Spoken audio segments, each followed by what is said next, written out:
Giêsu nung izui diu ahi Giêsu khoi hile kanung ei zui no ma chun ama ki ngai dom hen a thing pel ki put hen lang kanung hin zui hen ahi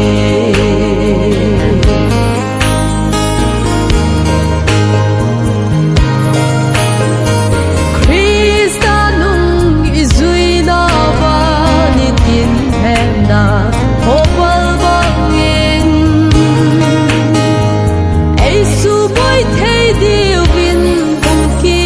som zeng zong le tha sam lo in len Giêsu nung zui u te Giêsu khoi hile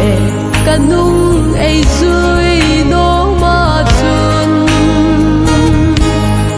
ama ki ngai dom hen a thing pel ki put hen lang kanung hin zui hen ahi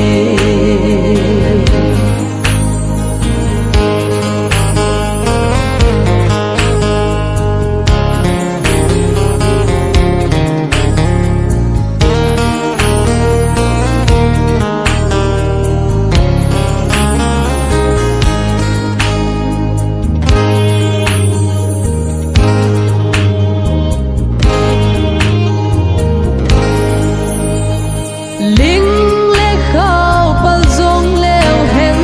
a kon ni ge a thu ding in ta san de ta a Krista nung izui na va so pha ta san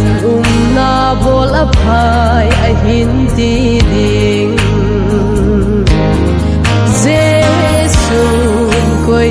hile kanung ei zui